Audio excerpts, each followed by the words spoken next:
hari ini kita udah kedatangan musisi kenamaan nasional. Semua orang saya yakin udah tahu semuanya dengan beliaunya ini. Mas Kunto Aji. Halo semuanya. Ya, Mas Aji, kabar gimana Mas Aji? Sehat, alhamdulillah, Gus. Ya, hari-hari ini lagi sibuk apa Mas Aji nih? Aku karena baru rilis album baru, jadi ya selain manggung ya promo, terus ada banyak beberapa kegiatan yang kita bikin di tahun ini. Ya. Kayaknya ini teman-teman udah pada tahu Mas Aji. Kalau Mas Aji itu emang dulu kan orbitnya itu mungkin orbitnya itu kan dari ini ya apa namanya Idol gitu. Iya. Tahun berapa itu Mas Aji? 2008 Indonesian Idol tahun 2008. Oke. Waktu itu juara berapa Mas Aji? Juara Harapan 1. Juara 4. Biar ada satu. Biar ada satunya. Biar ada angka satunya Harapan 1. Oke. Nah Mas Aji, kalau aku boleh tahu perjalanannya gimana Mas Aji? Artinya kan sejak 2008 sampai sekarang itu kan udah sekitar 15 tahun gitu Mas Aji 15 tahun ya? karir udah. Nggak kerasa. Nah artinya itu perjalanannya mungkin ada sesuatu yang teman-teman mungkin belum tahu gitu, bisa diceritakan. Yang idolnya atau perjalanan 15 tahun ya? Selama 15 semuanya tahun ya? itu, ya. Yang jelas awal ke Jakarta itu melalui ajang pencarian bakat itu ya sama seperti mungkin terdengar cerita yang generik ya. Awalnya cuma coba-coba, ternyata didaftarin temen, segala macam, ternyata lolos ke Jakarta dan sampai 4 besar. Nggak nyangka sama sekali karena waktu itu saya nunggu wisuda gitu. Kuliah udah kelar, nunggu wisuda kan nggak ngapa-ngapain tuh. Terus didaftarin temen. Jadi memang ekspektasinya nggak ada sama sekali untuk bisa lolos dan ke Jakarta. Terus akhirnya ya udah terus dikontrak sama 4 tahun. Setelah kontrak selesai baru keluar single. Kontrak 4 tahun berarti 2012 itu selesai. Habis itu keluar single Terlalu Lama Sendiri 2014.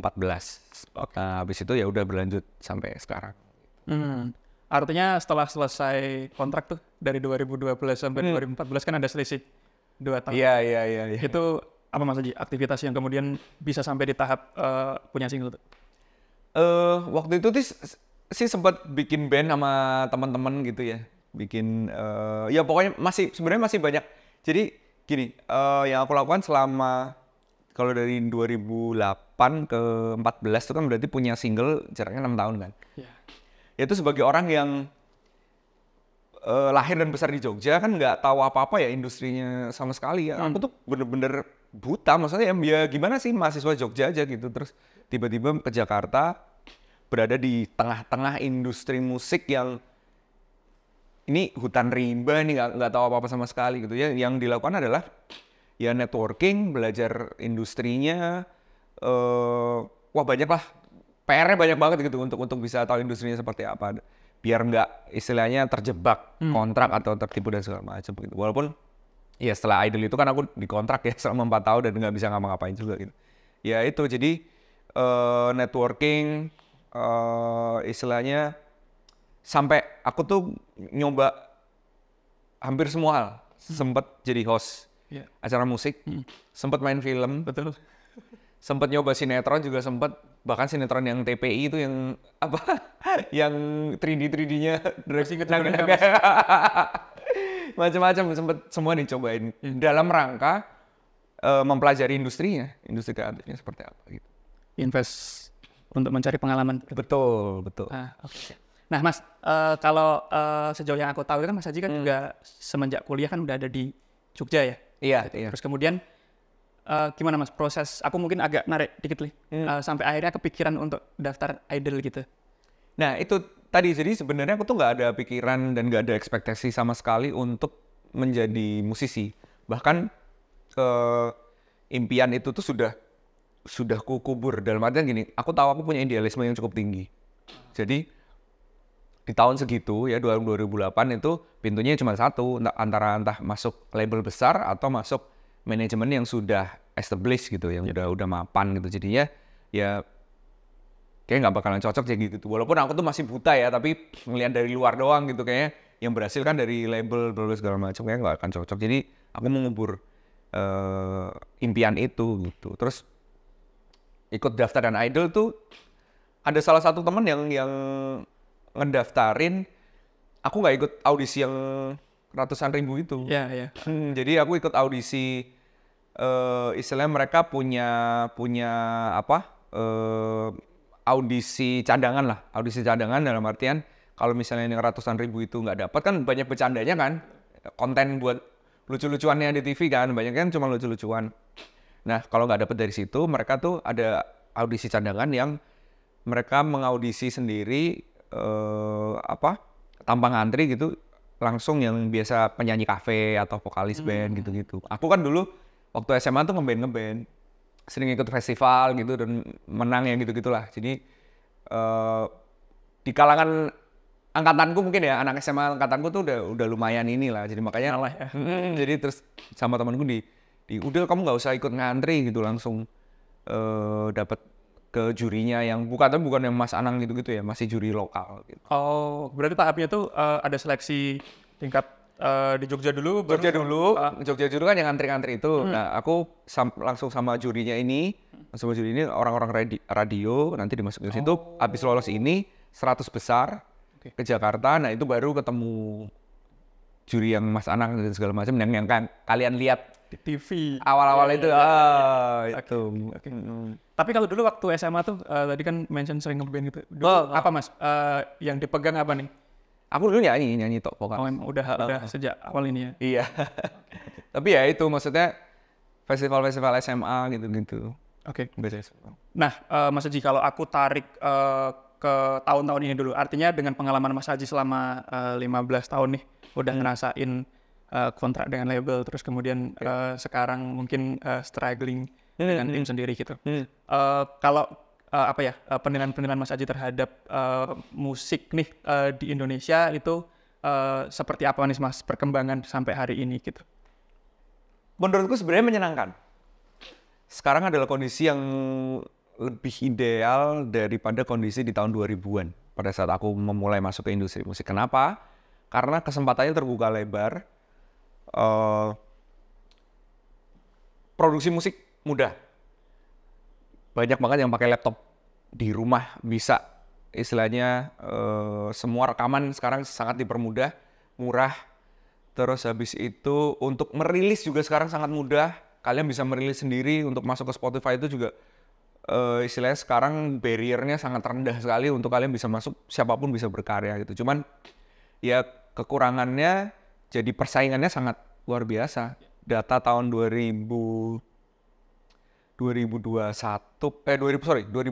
kalau nggak salah ya. 19 atau 20 itu setiap minggu, hari Jumat kan rilisan biasanya hari Jumat ya? Setiap hari Jumat itu ada 400.000 rilisan. 400.000 rilisan itu worldwide kalau nggak salah ya. 400.000 rilisan. Bayangkan kalian harus bersaing setiap minggu dengan 400.000 itu. Jadi ya nggak mudah. Bahkan untuk musisi yang udah lama, yang udah punya nama pun ya nggak mudah. Gitu. Sekarang musisi siapa coba yang punya nama besar ya, terus mereka ngeluarin single, tapi ternyata singlenya tidak sebagus karyanya yang penerimaannya tidak yang dulu, itu sangat sering terjadi karena ya saingannya sebanyak itu. Mau fanbase-nya segede apapun, ya akan hanya besar di fanbase-nya aja mungkin. Oke, artinya emang ini ya Mas, era digital itu kemudian memang membuka kesempatan. Iya.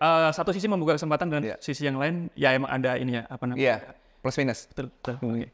Nah, dari beberapa informasi-informasi yang aku dapatkan, sebenarnya Mas Haji kan juga udah pernah ya konser di luar negeri, salah satunya yang ada di Malaysia gitu. Nah, akhir-akhir ini aku melihat bahwa industri musik itu memang sudah sangat berkembang baik di Indonesia maupun di luar negeri. Kayak kemarin misalkan Taylor Swift yang ada di ke Singapura. Ya. Bahkan waktu itu kan kalau nggak salah sempat diperebutkan ya Thailand. Harusnya ternyata kan emang udah dalam tanda kutip sudah monopoli oleh Singapura.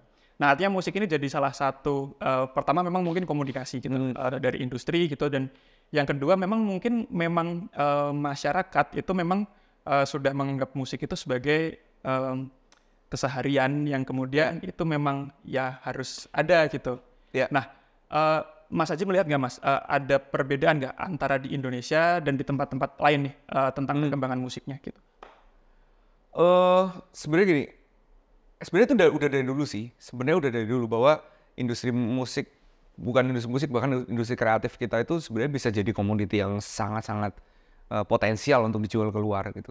Seperti Korea bisa mengembangkan industri kreatifnya itu kan ya karena disupport oleh pemerintah. Kalau aku dengar bagaimana rakyatnya, pemerintahnya bersatu untuk mensupport produknya sendiri tuh merinding sendiri aku gitu. Memang bener-bener sampai mereka kayak industri film gitu ya.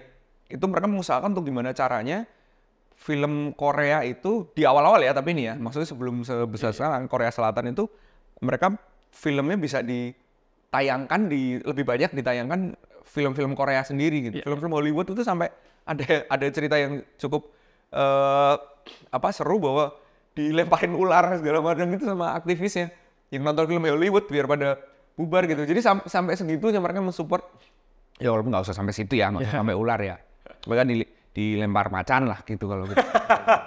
Jadi maksudnya sampai segitunya mereka mensupport gitu. Jadi itu dari pemerintahnya juga support, aktivis dan masyarakatnya juga support. Jadi kalau kita bisa disupport seperti itu, yakin kita Asia Tenggara itu bakat, kalau ngomongin bakat musik kita masih di atas gitu daripada negara-negara yang lain. Negara lain Asia Tenggara, tapi dalam beberapa tahun belakangan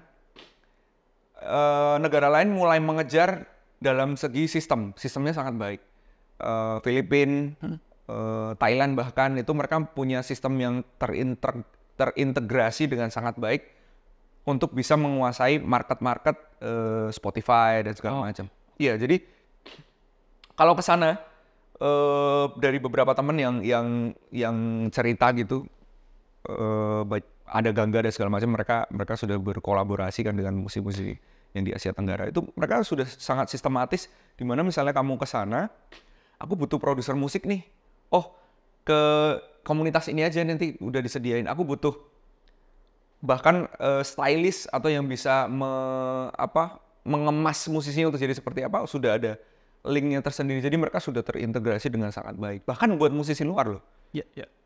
Untuk kita musisi Indonesia datang ke sana pengen kolaborasi atau apa, ini ada yang bagus nih misalnya. Kamu bandnya apa? Aku bandnya punk gitu misalnya. Popang gitu. Ini ada band popang yang bagus nih. Coba ngobrol, siapa tahu cocok bisa kolaborasi.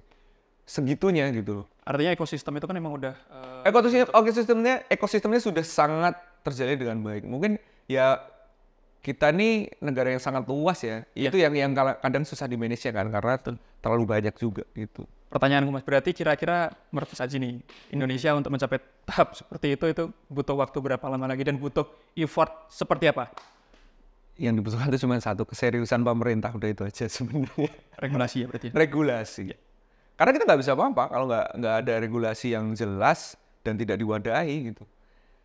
Yang dilakukan pemerintah sekarang itu kebanyakan hanya di permukaan, padahal yang dibutuhkan menurutku dan beberapa teman adalah kita butuh justru fondasinya, justru infrastrukturnya gitu. Ya itu yang disupport sama mereka. Kalau di Korea Selatan kan bikin album aja bisa dibayarin gitu. Oke Mas Aji, mungkin aku ganti topik dulu ke beberapa tahun lalu lewat mantra-mantra. Ya. Booming banget nih lagu-lagunya. Kayaknya semua orang suka, nggak ada yang dari lagu di mantra-mantra itu yang nggak suka gitu. Aku pengen tahu sih Mas, kira-kira sebenarnya di balik pembuatan mantra-mantra itu, kita sering denger ya, kayak Mas Aji sangat vokal menyuarakan tentang self-love, memerdekakan diri sendiri, mental health. Gitu. Nah sebenarnya di balik perumusan album itu tuh, apa sih Mas isu apa sih yang pengen dibawakan gitu? Ya sebenarnya kejujuran sebenarnya awalnya adalah dari itu gitu. Jadi album kedua ini kan sebenarnya panjang ya, lebar banget sih kalau mau diobrolin. Dia album yang sangat complicated banget. Tapi yang awal kenapa album ini bisa menulis hal yang pada saat itu tidak tidak ada yang menuliskan bahkan gitu ya di industri, ya karena aku pengen membicarakan soal kejujuran apa yang sedang aku alami gitu. Jadi pada saat itu memang kebetulan sedang pada di titik terendah gitu, sedang mengalami hal-hal yang berhubungan dengan itu. Jadi aku nulis tentang itu, dan di masa lalu juga pernah punya satu titik yang lebih rendah lagi gitu. Jadi gimana coping, gimana melewatinya dan segala macam. Walaupun isunya tidak populer jelas ya, maksudnya kalau kita membicarakan masalah cinta kan lebih mudah untuk diserap orang gitu. Awalnya sebenarnya aku bicara dengan produser musik pun, maksudnya kata-kata kesehatan mental dan mental health itu kata-kata yang masih sangat asing gitu. Apa sih itu gitu, dan ya nggak usah itu ya, kita kesadaran masyarakat kita aja masih sangat masih sangat apatis terhadap psikolog atau psikiater gitu. Takutnya mereka takut di stigma negatif dan segala macam. Itu kan masih panjang PR-nya untuk masalah kesehatan mental. Jadi ya pada saat itu aku membicarakan tentang kejujuran diri yang akhirnya ternyata irisannya ya ke situ gitu. Irisannya ke situ. Ya memang kebetulan semuanya seperti sudah diatur. Ya kayak lagu Reda ya, sudah diatur oleh semesta bahwa era digital ini juga kan menimbulkan tingkat stres yang sangat tinggi gitu. Temanku di psikologi analisa juga cerita bahwa manusia itu kan bisa punya kapasitas untuk menampung informasi, sedangkan yang kita dapat sekarang itu bisa 1000 kali lipatnya, dan itu yang bisa bikin kita stres. Informasi positif pun kalau terlalu banyak ya tetap bikin bisa stres gitu. Oke. Kalau tadi yang disampaikan Mas Aji kan itu lebih ke ini ya Mas, Mas Aji menyampaikan secara otentik gitu, apa yang sedang Mas Aji rasakan gitu. Tapi ada nggak sih Mas sisi-sisi album yang diciptakan Mas Aji itu adalah bentuk responsibility Mas Aji untuk merespon kondisi sosial saat itu gitu? Secara tidak langsung sebenarnya iya, cuman aku tidak mau terus gini ya, seolah-olah aku berbudi baik sekali untuk menginikan masyarakat. Enggak gitu juga sih sebenarnya. Maksudnya dalam artian aku merasa punya tanggung jawab terhadap pendengarku, itu satu. Apa yang aku pelajari selama di industri, selama bersinggungan dengan isu kesehatan mental, dengan musik dan segala macam, yang aku pelajari bahwa musik itu mempengaruhi manusia. Jadi berarti kan apa yang aku katakan, apa yang aku tulis itu bisa mempengaruhi pendengarku kan.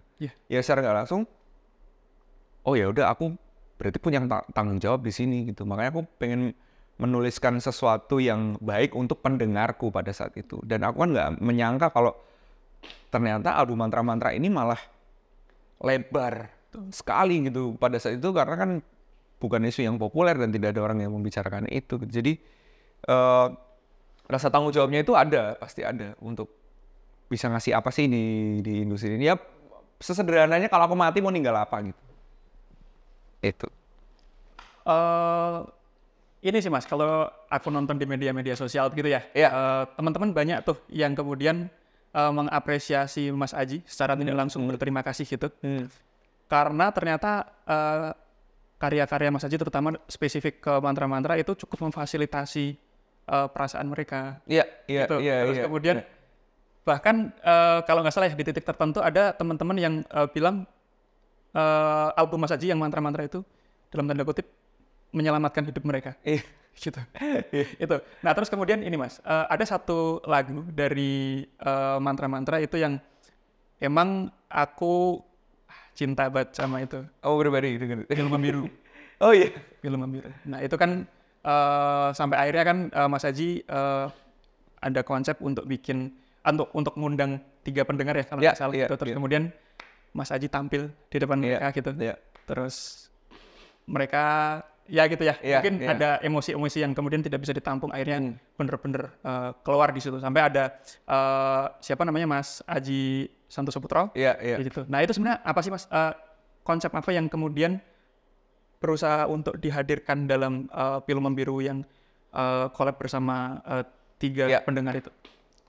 Ya, jadi ada dua concern itu. Yang pertama adalah di era digital ini sebenarnya fungsi music video tuh apa sih gitu. Awalnya pemikiran dari situ. Kalau dulu kan era MTV bikin musik video biar bisa masuk TV disetel gini. Kalau sekarang kan bukan sekedar itu kan gitu. Jadi yang kita pikirkan aku dengan tim yang kita putuskan adalah video klip ini harus membuat, nggak harus sih, tapi kita memutuskan untuk video klip ini harus lagi disebut. Video klip ini akan memperbesar energi dari lagunya. Entah itu menajamkan ceritanya atau apapun itu.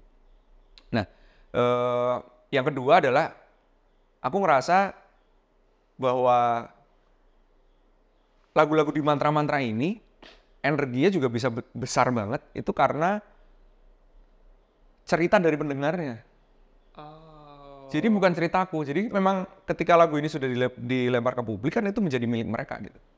Lagu ini menjadi punya nyawa, menjadi ada nyawanya karena orang-orang bisa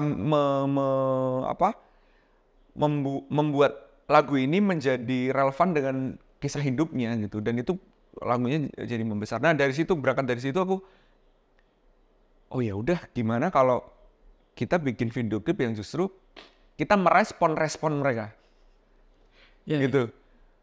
Jadinya bentuknya jadi seperti itu ya, seperti apa namanya? Kalau ini bukan percobaan, apa sih? Sosial eksperimen. Sosial eksperimen, ya. Jadi bentuknya jadi seperti sosial eksperimen. Jatuhnya seperti itu kan, walaupun kita sebenarnya bukan sosial eksperimen awalnya.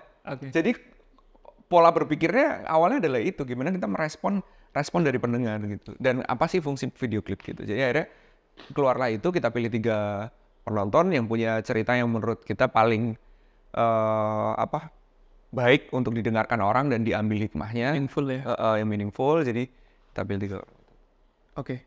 Ngomong-ngomong masih soal film Membiru itu, ada beberapa bait yang menurutku aku ngena banget, tapi aku belum nangkep nih sebenarnya apa yang pengen disampaikan sama Mas Aji gitu ya. Masih banyak yang belum sempat aku sampaikan. Iya. Itu apa, Mas?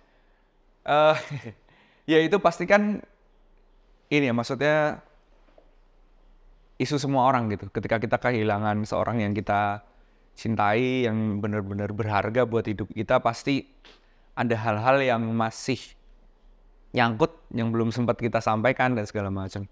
Aku sendiri juga mengalami hal itu gitu. Semua orang pasti ngalamin lah hal itu. Nah itu kan titik di mana kita bisa mengikhlaskan itu ketika salah satunya triggernya adalah ketika kita bisa mengikhlaskan bahwa ada hal-hal yang memang tidak sempat kita sampaikan gitu, tidak bisa kita sampaikan, dan ya udah gitu. Itu, dan mengikhlaskan itu ya nggak gampang, ngomongnya gampang, tapi kan untuk intinya kan nggak gampang gitu. Melakukannya gampang. Bahkan sampai sekarang pun juga ini Mas, maksudnya proses itu apakah berdamai dengan itu ya, masih terus lah, masih terus lah. Pasti ada aja timbul kerinduan gitu ya, terutama orang-orang yang misalnya sudah tidak ada di dunia ini lagi gitu. Ya kita coping mekanismenya beda-beda ya. Setelah mantra-mantra nih, kita coba Mas ya, sesuai sama baju yang sedang dipakai Mas Haji nih. Saat purifikasi pikir. Kenapa Mas sampai 5 tahun baru keluar? Kak, sebenarnya tidak sedalam itu sih. Sebenarnya awalnya gara-gara pandemi juga gitu. Ternyata pandemi itu tidak membuat saya produktif. Tidak bertemu banyak orang, ternyata juga susah gitu. Terus ya isu yang mau diceritakan pada saat itu juga belum ada. Kita lebih fokus ke bagaimana kita survive kan pada saat itu ya. Jadi aku masih belum bisa nulis gitu. Jadi butuh waktu banyak, karena aku selalu kalau bikin album itu tema besarnya dulu. Tema besarnya apa nih? Baru habis itu bikin subtema. Nah, subtemanya itu akan jadi lagu per lagu. Nanti baru membicarakan soal apa, judulnya apa, perspektifnya dari mana gitu-gitu. Nah, ngomong-ngomong soal pengantar purifikasi pikir ini, itu kalau nggak salah rilis bulan September ya Mas ya? Ya. September ya. 14 September ya. Okay.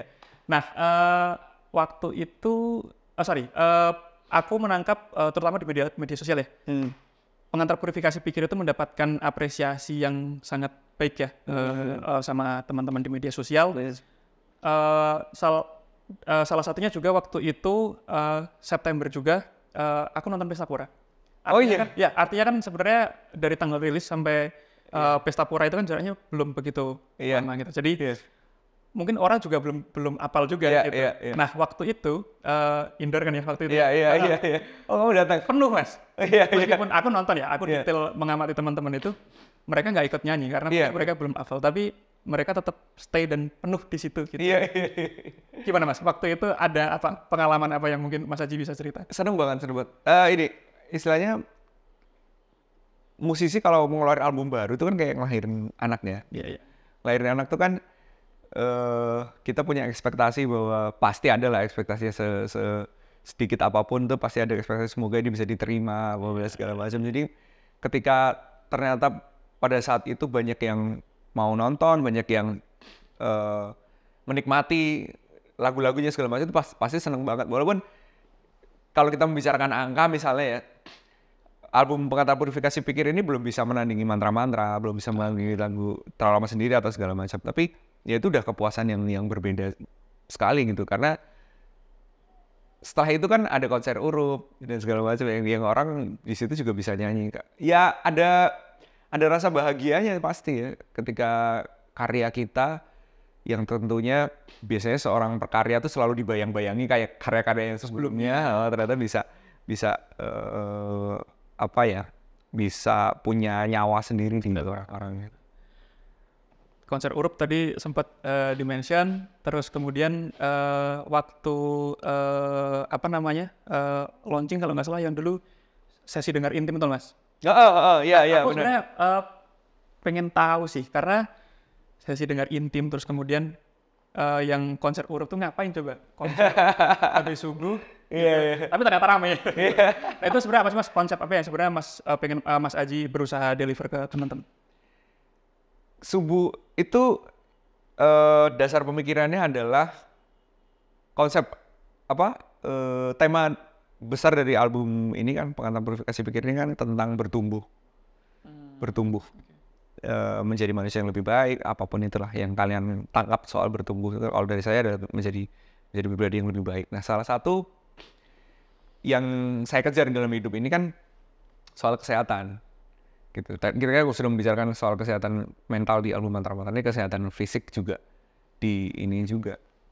Saya pribadi juga melakukan itu soalnya gitu. Pada saat fase menulis lagu ini gitu, mulai makan sehat, hidup sehat dan segala macam. Nah, yang paling penting menjadi tonggak dasar dari kesehatan itu ternyata adalah tidur yang benar. Gitu. Jadi iya tidur yang benar. Jadi saya lagi ngulik banget pada saat itu ya, sampai sekarang juga masih ini. Walaupun susah karena pekerjaan. Karena saya karena karena kerjanya kalau nyanyi pasti malam kan gitu. Jadi nggak bisa ini. Tapi paling tidak dari 100% usahakan 80 atau 70% jam tidurmu bener. Tidur lebih awal. Nah, makanya kenapa bikin sunrise itu matahari pertama. Arahnya ke sana. Arahnya ke sana. Okay. Termasuk mengajak teman-teman semua untuk tidur lebih cepat di tahun baru. Kan pasti punya resolusi itu. Aku resolusi tahun baru mau hidup sehat, mau mulai daftar gym walaupun nggak kepake dan segala macam kan. Itu salah satunya adalah dengan bangun pagi. Jadi untuk nextnya mau bikin lagi kan tahun depan. Kita kan mau bikin, ini bocoran nih ya. Kita mau bikin camping sekalian. Jadi kita nggak perlu ngelayain tahun baru jam 12 kembang api gitu. Jadi kita tidur lebih awal. Kita menyambut matahari pagi. Gitu. Di mana? Masih kita ini susun dulu. Di mana? Tutupin. Nggak denger tuh. Oke, kemudian tentang pengantar purifikasi pikir, Mas. Aku masih menebak-nebak sih dalam artian kalau dipikir-pikir pengantar purifikasi pikir itu semacam kalau nggak mata kuliah di Fakultas Filsafat, ya buku-buku yang kita sering temui di Gramet atau di apa itu gimana, Mas? Akhirnya menemukan itu. Gini, album ini udah selesai, semuanya sudah selesai. Udah direkam, udah di-mixing, udah di-mastering. Yang belum selesai cuma apa? Judul albumnya. Bahkan itu H-2 aku tuh belum ada judul albumnya, aku masih bingung judul albumnya apa ya gitu. Karena bebannya tadi adalah Mantra-Mantra itu sebuah judul yang sangat-sangat kuat, sangat apa ya, sangat mewakili albumnya.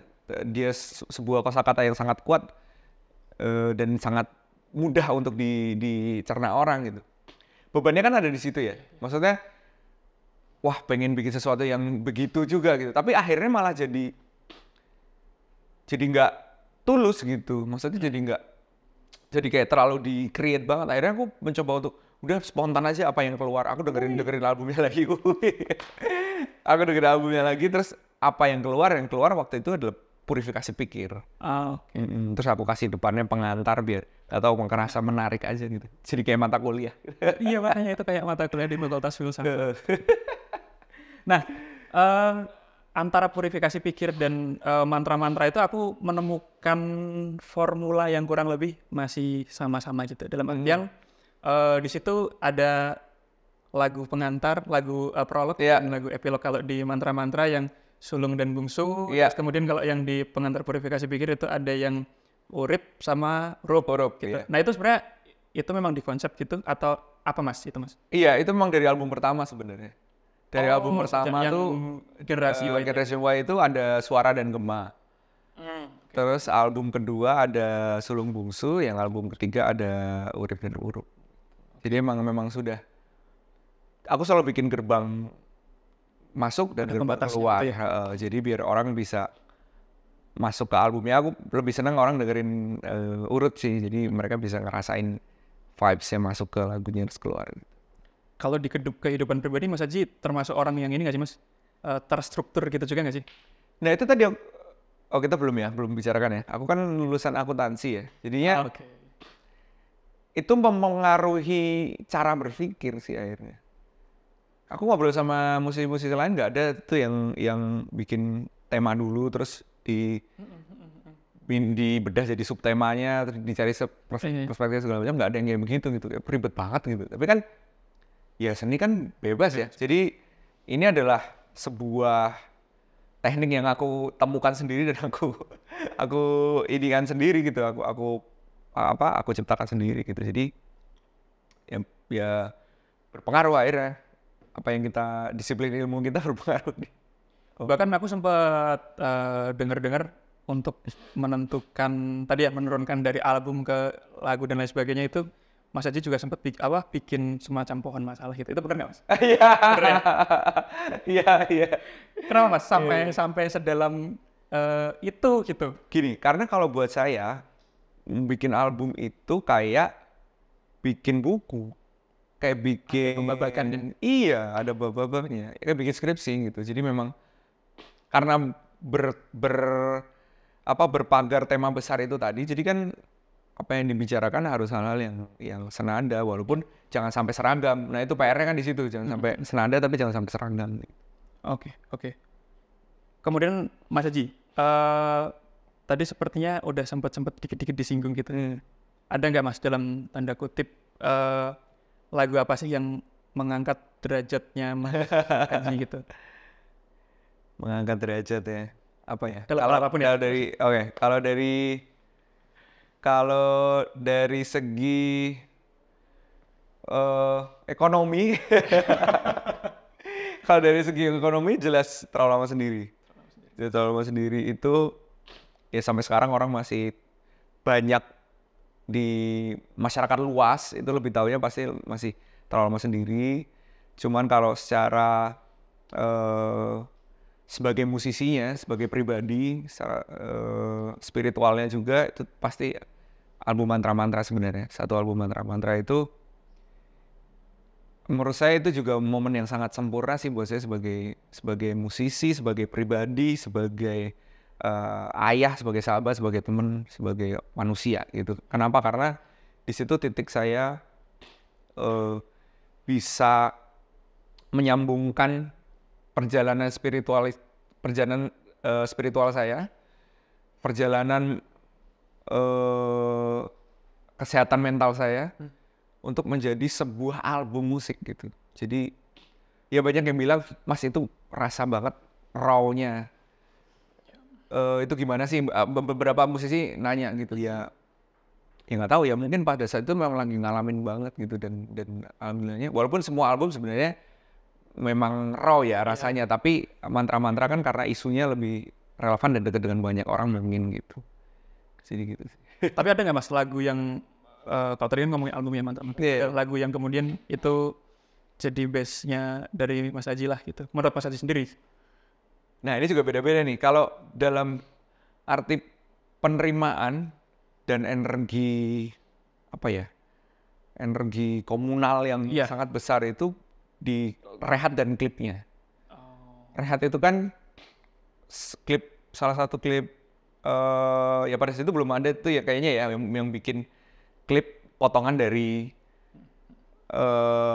pendengarku. Dia ngasih potongan-potongan video terus energinya jadi besar sekali gitu di klipnya itu, dan di komen-komennya akhirnya banyak orang yang datang ke klip itu untuk sekedar baca komennya. Itu kan sesuatu yang wah gila, gede banget gitu energinya itu lagu Rehat gitu. Tapi kalau untuk aku secara pribadi untuk didengarkan dan dihayati ya lagu Sulung. Lagu Sulung itu sangat mantra sekali menurutku. Nah, Mas Haji, kalau kita coba, tadi kan kita udah ngomongin nih kondisi musik Indonesia maupun di luar itu seperti apa hari ini gitu. Cuman aku juga pengen tahu nih Mas, ke depan gitu, proyeksi untuk masa depan, itu hal-hal apa aja sih yang kira-kira ekosistem itu diperlukan agar secara kolektif industri musik itu bisa berkembang. Mungkin tadi udah sempat dikit-dikit disampaikan, cuman aku ingin memperdalam nih Mas.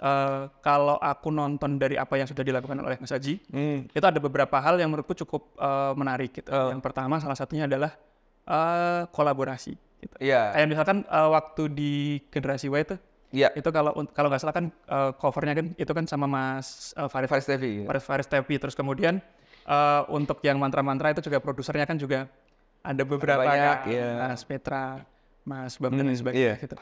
Nah, spesifik untuk kolaborasi itu menurut Mas Aji gimana sih Mas kepentingannya dan kemudian urgensinya dan lain-lain? Kolaborasi sangat penting. Lintas disiplin juga sangat penting karena kita di industri kreatif kesenian itu kan sebenarnya saling terhubung gitu. Nggak usah ngomongin album, misalnya aku kemarin dan nggak usah ngomongin kesenian ya, bahkan aku kemarin bikin konser Urup tuh bisa loh kita berkolaborasi dengan pasar gitu. Bahkan aku bikin pasar Urup kan, berarti dengan ekosistemnya lagi adalah ekosistem UMKM lokal yang dimana UMKM itu juga kita seleksi UMKM yang memang punya isu tertentu yang sejalan dengan kita, entah itu lingkungan, dengan kesehatan mental atau apapun itu. Jadi kolaborasi jadi sesuatu yang sangat penting, apalagi kalau kita mau membuat sebuah gerakan kolektif yang kena dan nyampe ke orang pesannya, itu semakin banyak kolaborasi semakin baik gitu. Termasuk salah satunya kan Mas Haji juga sejauh yang aku tahu ya collab dengan beberapa musisi-musisi lain juga, kayak misalkan dengan Nadir gitu-gitu. Iya, kalau itu hal yang udah biasa lah. Kalau collab dengan musisi itu hal yang udah biasa. Tapi yang kita lakukan sekarang, aku bersama beberapa teman sih, kita mengkolaborasikan dengan banyak hal di kesenian, seni pertunjukan, dengan seni grafis sudah pasti gitu. Bahkan seni rupa juga bisa. Tapi kan isunya ini, Mas Haji nggak mau menyanyikan lagu orang gitu. Jadi kalau collab kan berarti sebenarnya bukan nggak mau menyanyikan lagu orang, tapi kalau misalnya manggung, aku sudah tidak mau lagi cover gitu. Dulu kan aku pernah mengalami masa mengcover lagu orang, pas waktu Indonesian Idol, terus waktu lagunya baru Terlalu Lama Sendiri doang, itu kan baru satu lagu. Tapi alhamdulillah udah lumayan banyak pendengarnya, terus diundang ke acara-acara, akhirnya bawain cover, kan udah sering gitu. Ketika sudah punya karya sendiri ya aku maunya bawain karyaku sendiri gitu. Oke. Nah, berhubungan dengan itu Mas, berarti sejak Generasi Y itu kan Mas Haji berarti udah nggak bersama label? Iya. Oke. Dan artinya selama beberapa tahun sampai akhirnya mantra-mantra duar-duar tuh, sampai akhirnya sekarang verifikasi pikir juga diapresiasi sekali sama teman-teman. Gimana tuh Mas? Akhirnya kok Mas Aji bisa menemukan formula untuk sama teman-teman ngerjain sendiri marketingnya dan lain sebagainya. Itu nggak semua teman-teman musisi bisa melakukan loh Mas gitu. Iya. Gimana itu Mas proses perjalanannya? Itu sesuatu yang mungkin ada ininya ya. Aku tuh kayaknya ada keberuntungan. Keberuntunganku tuh kan bukan di materi, lebih banyak tuh kadang bertemu dengan orang yang tepat itu aja. Jadi ya ini bukan pelajaran yang bisa diambil ya, tapi nanti akan aku kasih sedikit tips sih. Tapi yang jelas manajerku sekarang, tim kreatifku sekarang itu teman-teman dulu waktu di Jogja. Dan kebetulan mereka berdua ini ada satu kerja di RCTI, satu kerja di Kompas, di majalah Hai. Jadi itu masih industri yang sangat beririsan kan. Walaupun tidak di industri musik, pada saat itu aku memang sudah berpikir bahwa industri musik akan bergeser di era digital. Pada saat itu kan belum kan. YouTube belum segitunya. Views 50.000 itu udah gede banget pada saat itu gitu. Jadi aku merasa ini YouTube, Instagram dan kawan-kawan akan jadi tonggak, akan jadi ujung tombak marketing. Jadi marketing tools yang sangat penting untuk musik ya. Akhirnya aku memutuskan untuk ini memang harus orang-orang di luar industri musik deh. Karena kalau orang di dalam industri musik pada saat itu mereka masih berpikirnya adalah sangat konvensional, yaitu ya harus di TV, harus di radio, segala macam kan. Ya akhirnya terbukti lagu Terlalu Lama sendiri bukan besar dari situ, awalnya dari sosial media dulu, tapi setelah itu baru radio memutarkan, TV memutarkan jadi besar gitu. Nah, akhirnya orang-orang ini yang aku tarik, orang yang di luar musik gitu, tapi punya istilahnya masih beririsan lah industrinya, tahulah bagaimana caranya mengakomodir pesan untuk sampai ke orang, gimana cara memobilisasi pendengar untuk dikonversi menjadi sebuah konser atau apapun itu gitu. Jadi ya itu bertemu dengan orang-orang yang, tapi ini susah ya, karena sampai sekarang pun ya sejujurnya banyak teman-temanku di industri musik itu yang masih mencari orang-orang yang berada di belakang layar gitu. Dan ini jadi concern yang penting buat teman-teman semua, terutama yang nonton. Kita masih butuh banget, bahkan butuh banget ya, untuk di industrinya sendiri ya, nggak usah ngomongin yang masih baru-baru, yang udah established aja masih butuh banget, entah itu creative director, entah itu manager bahkan gitu, yang orang-orang baru yang masih punya pikiran yang fresh, jadi masih mau mencoba hal baru yang gitu-gitu. Itu kita masih sangat butuh. Artinya kalau kita kembali lagi ke topik yang sebelumnya, kolaborasi itu poin. Artinya kan ketika kita misalkan aku berkolaborasi dengan Mas Aji, jejaring-jejaring seperti ini kan yang kemudian akan menemukan kita dengan ya orang-orang dan lingkungan yang tepat juga kan Mas ya. Betul sekali. Makanya kita harus menyadari bubble kita di mana itu.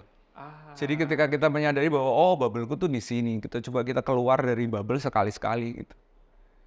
Jadi bukan lagi zona nyaman ya. Menurutku zona nyaman udah sesuatu yang berbeda. Itu udah membicarakan pribadi, itu udah pribadi banget deh. Tapi kalau bubble itu kan kita tahu bahwa isu yang berputar itu seperti kamu melihat dunia gini, kamu punya perspektif terhadap dunia itu yang paling benar seperti ini. Padahal sebenarnya kan bukan. Ketika kamu keluar bubble akan bertemu orang-orang yang ternyata realitasnya berbeda. Ya bubble ini menciptakan realitasmu sendiri kan. Nah, ketika kamu sudah menyadari bubblemu di mana, keluar dari situ itu. Oke. Aku tadi agak kelewat ya. Harusnya mungkin tadi ini dibahas secara menyatu itu waktu ngomongin soal purifikasi pikir gitu. Cuman aku karena lihat ini gitu. Aku jadi inget gitu. Mungkin ini gimana Mas Aji? Bisa diceritakan ya? Yang sebelah sini ini ada tulisannya Urip, yang sebelah kanan ini Urup gitu. Nah ini mungkin bisa diceritain dikit Mas, maknanya apa gitu? Ya ini Urip, album Purifikasi Pikir itu kan mengambil itu ya, falsafah Jawa, urip iku urup, hidung itu menyala. Itu menyala bang, abang dah gitu. Nah ini cover album Pengantar Purifikasi Pikir itu dibuat oleh Mas Iki, ada seniman Jogja, dia seni rupa. Iki Koror ya? Iki Koror. Terus, nah ini diterjemahkan ulang Oke. oleh Antonio Renard. Dia menerjemahkan ulang, terus kita cetak print pada saat itu di GCAF. Ya. Di Jakarta ada sebuah pameran besar, kita cetak ulang, setiap lagu dia bikin bahkan. Jadi 9 lagu, 9-9-nya dia bikin. Nah ini kebetulan 2 lagu, Urip dan Hurup. Nah ini dicetak dan dijual pada saat itu. Dijual dan hasil penjualannya kita sumbangkan ke Palestina. Kalau di mantra-mantra, itu kan, sorry ya kalau aku menyampaikannya terlalu atau menafsirkannya terlalu fatal gitu. Tapi kalau di mantra-mantra itu kan yang ada warna kompilasi warna itu kan di bagian isi kepalanya ya. Oh iya. Cuman kalau ini itu ada di muka gitu. Ini apa Mas? Apakah ini sebuah kesinambungan atau gimana gitu? Enggak, sebenarnya. Nah itu juga diatur sama yang di atas, aku juga bingung. Jadi ketemu Mas Iki Koror, itu gaya pelukisannya belum seperti ini bukan ini yang Rehat yang kalian lihat lah di Pengantar Purifikasi Pikir. Itu gaya lukisannya belum yang seperti itu. Jadi gaya pelukisannya dia itu dulu tuh warnanya lebih kusam gitu, lebih muram gitu dan segala macam. Terus dia sempat punya gaya stitch dijahit gitu loh, dijahit muka-mukanya tokohnya dia tuh dia nggak pernah gambar, entah itu blank atau dijahit pakai benang gitu, dan kebetulan benangnya warna-warni. Dan aku pada saat itu nggak ngelihat itu, nggak tahu aku kalau itu gitu. Aku ngeliat karyanya yang justru yang paling baru ya, antara yang paling baru sama yang lama gitu. Terus pas ngobrol, ya aku kan nggak mau membatasi ya, maksudnya aku hanya, Mas Iki albumnya tuh tentang ini loh, lagunya tuh tentang ini lagunya, ini draftnya yang udah jadi pada saat itu, terus tak ceritain isunya gini, terus kalimat yang paling kuat di albumnya apa, ya itu diterimain sama dia. Aku nggak mau yang harus gini, nggak yang gitu ya kan, dia seniman gitu ya. Okay. Udah mau coba di ini kayak apa, ya itu jadinya itu. Terus dia ngeluarin yang itu, Mas ini kalau tak jahit ininya nggak apa-apa nggak gini loh, ini mirip sama yang album Mantra-Mantra juga ada warna-warnanya gitu. Jadi itu bukan satu kesengajaan ya, kebetulan yang kita nggak tahu.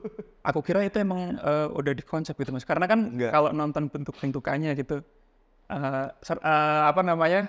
hampir-hampir mirip gitu. Iya, karakternya ya. Iya. Keren. Oke. Kemudian Mas Aji, tadi sebenarnya Mas Aji udah sempat nyinggung ya, aku tuh kuliah akuntansi. Nah, terus kemudian sekarang ternyata pekerjaannya switch nih, bidang yang berbeda gitu. Nah itu apa Mas Aji alasan-alasan dibaliknya, dan kemudian yang kedua, apakah akuntansi itu memiliki relevansi dengan pekerjaan Mas Aji sekarang? Iya. Akhirnya jadi relevan. Karena gini, aku cita-citanya dulu kan aku sempat cerita ya bahwa aku mau bermimpiku menjadi musisi, tapi aku tetap pengen punya karya.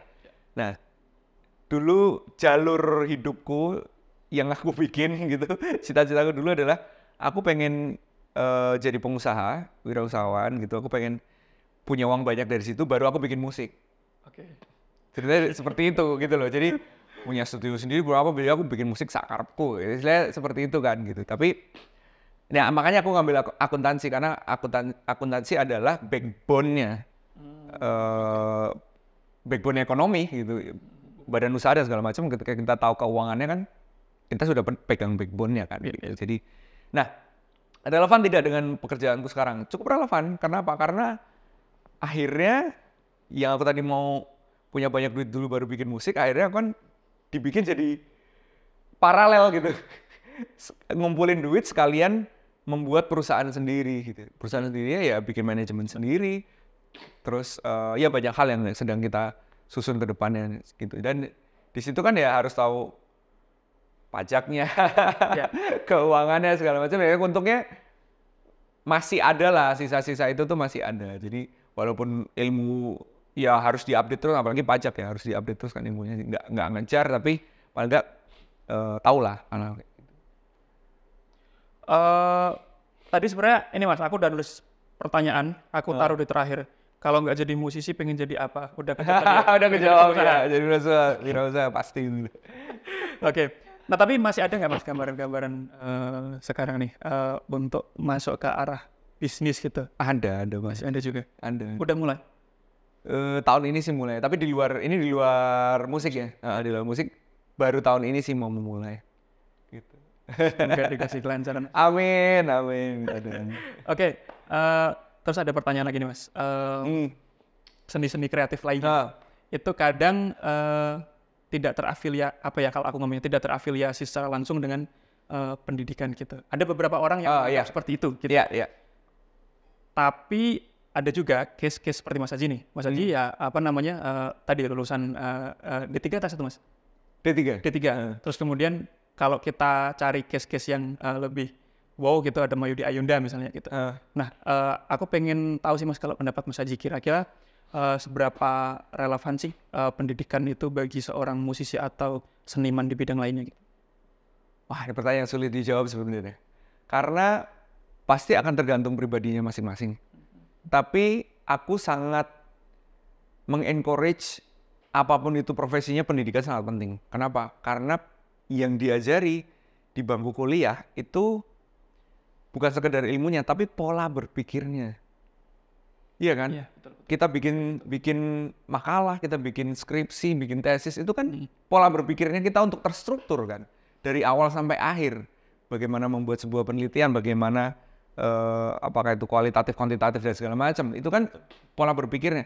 Dan itu kan mempengaruhi, menurutku aku bisa merasakan, musisi yang sekolah dengan yang mungkin ya sekedar bikin musik aja, mungkin background pendidikannya tidak terlalu ini, atau yang tapi belum tentu, bisa jadi memang orangnya cerdas ya, mungkin sekolahnya tidak sampai kuliah atau tidak ngambil kuliah formal,